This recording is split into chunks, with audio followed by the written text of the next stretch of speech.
The years rolled like drums through the plains, and Nia's story became a lullaby mothers whispered to their children. The tree of tomorrow stood tall, its roots deep, its petals drifting like forgotten prayers. Yet even legends grow weary if no one tends their truth. One dawn, long after Nia's bones had returned to the soil, a group of wanderers arrived at the valley. Among them was Sefu, a young warrior who had seen too many wars. His spirit was heavy with guilt. He had taken life to protect his people, but no victory had brought him peace.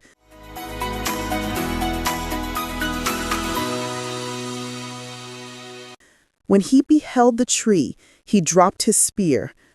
"Here," he murmured, "even the wind does not raise its voice." The eldest wanderer, a griot, smiled. The Thorn Princess keeps her peace well, but her story is not yet finished. Sefu stayed. He built a small hut by the river, living in silence. The villagers nearby came to know him as the man who speaks to trees. He tended the soil, planting herbs where battle scars once marked the land. One night, as he dreamed by the fire, a woman appeared, her skin gleaming like polished bark, her hair a halo of petals. "You carry too much blood in your soul," she said gently. He bowed his head. "I have done what I must, but not what I wish." She smiled. "Then listen.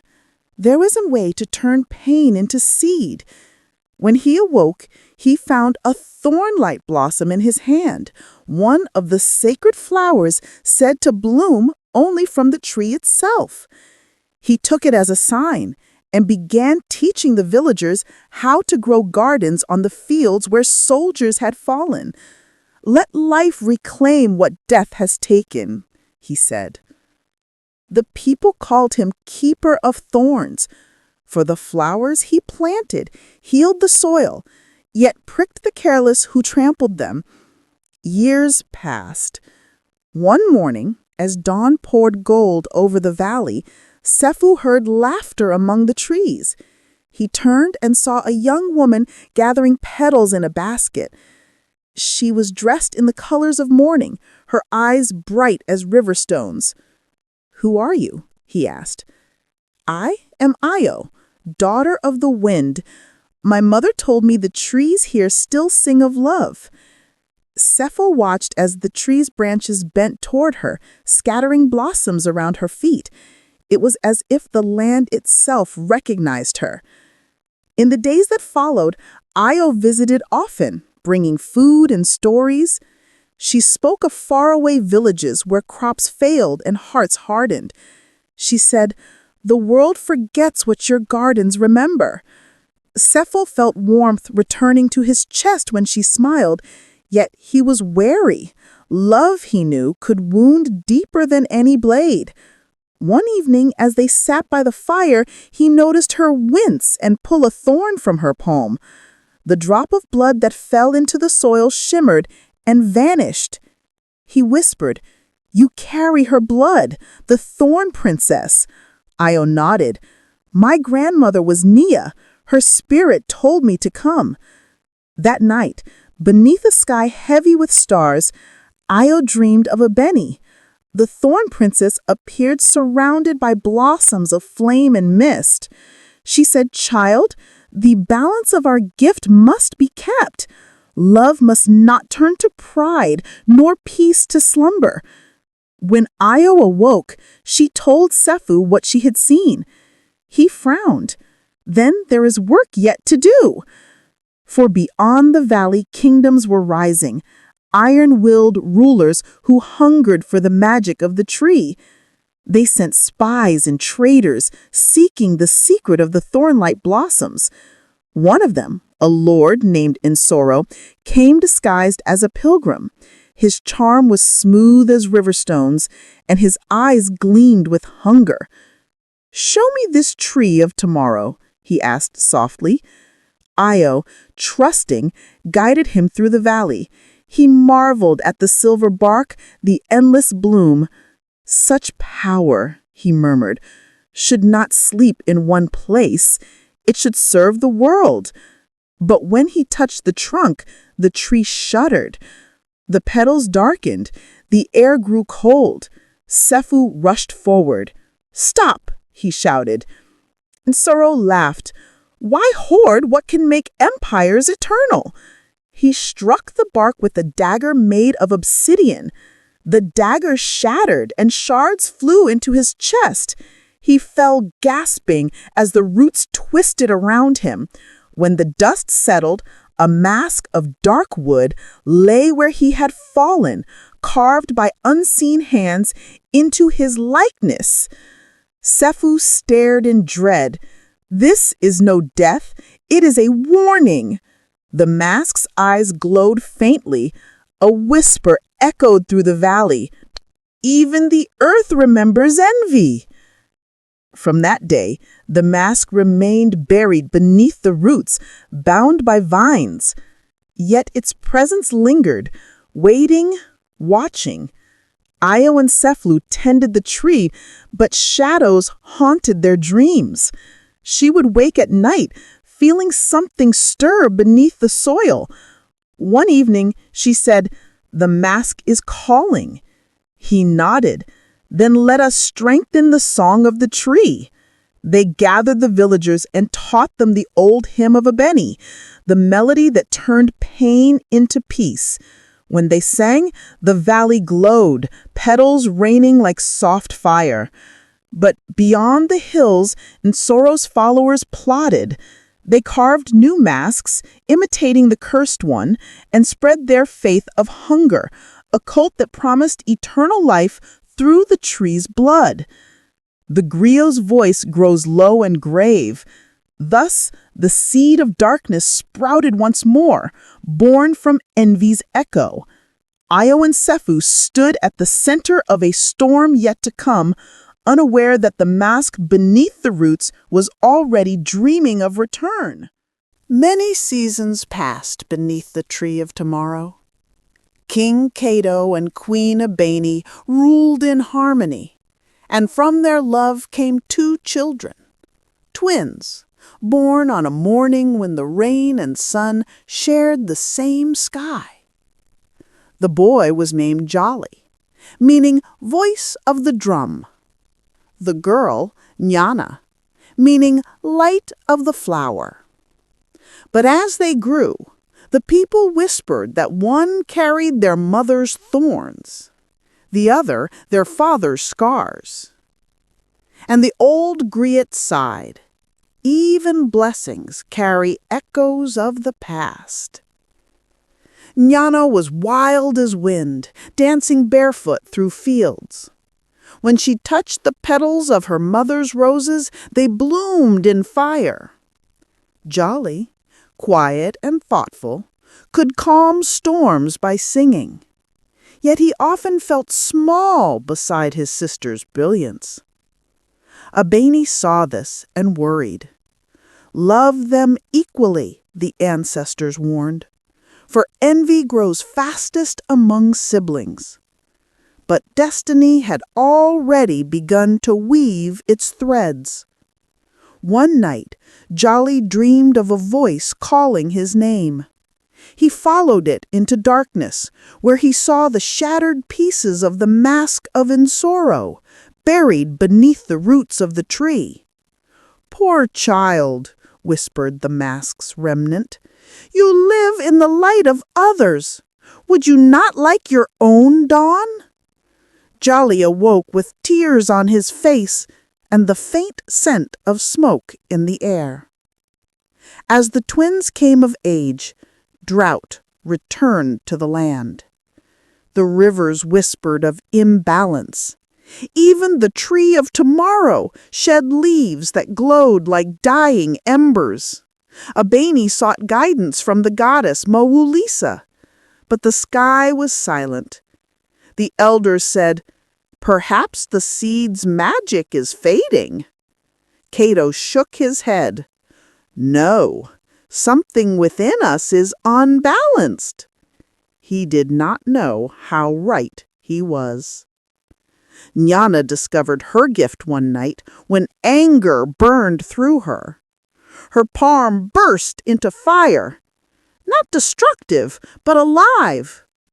The flame took the shape of petals, then vanished. Frightened, she ran to her brother. Jolly looked at her hands and felt the same ache that once haunted his father. "She shines brighter than I ever will."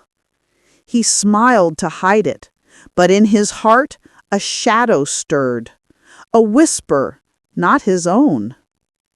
The mask of Ensoro, though shattered, lived within Jolly's dreams. It whispered softly, "The tree that feeds many forgets the root that birthed it. Be the root, Jolly. Take back what your parents gave away." Jolly began to wander from the palace, seeking solitude among the old ruins of Uluru. There he found thorns growing black and sharp, remnants of his mother's first curse. He touched one, and it did not cut him. The mask's laughter echoed faintly through the wind. Abeni sensed her son's absence. She found his footprints leading to the ruins, and her heart clenched. "Kato," she said, "the old wound bleeds again." Kato's hair was gray now, his scars pale as clouds. He said, "We have fought darkness before, but never from within our own blood." They summoned Jnana, who trembled. "He dreams of something calling him. I feel it too, like a drum beneath the soil." The queen's eyes filled with sorrow.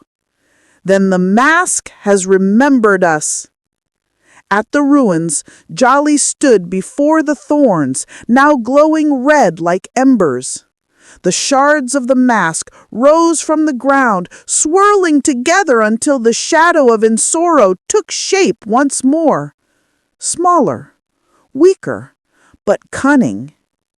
"Help me grow whole again," it whispered, "and I shall make you king of all who ever loved or envied." Jolly hesitated. He felt power hum beneath his skin. "Only if it will save my people," he said.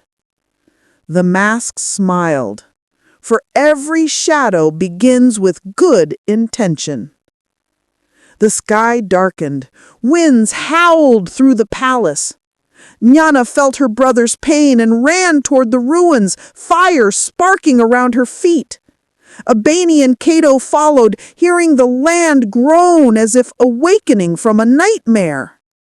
When they reached the site, Jolly stood crowned in thorns, the mask half formed upon his face. The ground burned beneath him. "Brother!" cried Jnana. "You're hurting the land!" He shouted, "I'm trying to save it! But you are the sun, and I am forever your shadow!" The mask laughed, feeding on his anguish. The earth split open. In that terrible moment, a baby Rainey's true voice, not in command, but in song. The same song she sang when love first broke her curse.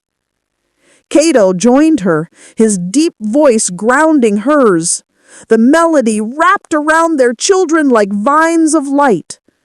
Jnana's fire softened, turning golden. Jolly's thorns melted into tears. The mask screamed as the song reached its heart. "Envy has no home where love is remembered," Abeni whispered. The mask shattered once more, this time into dust finer than ash. The siblings fell into each other's arms, weeping. And from their tears rose small green shoots, tiny plants glowing with flame and thorn. The land sighed, and rain returned once more. The griot's voice softens. Love does not end with one generation, nor does envy. Each must be taught again, sung again, forgiven again. The tree of tomorrow blossomed anew, its petals glowing in both sunlight and moonlight. A reminder that light and shadow together make the world whole. The years after the shattering of the mask became known as the Long Bloom. Peace returned, but it was a quieter peace, the kind that listens for storms. King Kato grew old and returned to the ancestors beneath the tree of tomorrow. Abeni ruled alone for a time, her spirit gentle yet strong. She often walked among her gardens at dawn, letting the dew wash her thorns clean. One morning, as the first light touched the valley, she felt a presence beside her. "You never change," said a familiar voice. She turned, and though he was but a spirit of wind and memory, Kato smiled at her. "Even spirits need tending," she teased. He chuckled, the sound like rustling leaves. "Our children are well. Jolly leads the singers who guard the valleys. Niana watches over the flame towers by the sea, but the world beyond still hungers." "I know," she whispered. "The balance must always be watched." She reached toward him, but he was gone, leaving behind only the scent of rain. Abeni knew her time in the mortal realm was ending. She called her children home. Together, they sang once more the song of healing, the melody that had begun with her and Kato beneath the old rosebush so many lifetimes ago. As the final note faded, her body turned to light. Her thorns fell away, scattering like seeds. From them grew a circle of glowing roses, one for every life she had touched, one for every wound she had healed. When dawn came again, only the tree remained, its trunk now entwined with vines of silver roses. The people mourned and celebrated in equal measure, for though their queen had gone, her essence filled the valley. When they prayed for rain, it came softly. When they sowed new crops, the soil hummed like a heartbeat. And so the legend of the Thorn Princess became not a tale of sorrow, but of renewal. Mothers told their children, "Every thorn guards a bloom, and every pain hides a promise." Many generations later, travelers spoke of a girl born in the desert lands beyond the river Zembe. Her name was Imara, and from the moment she could walk, flowers followed her steps.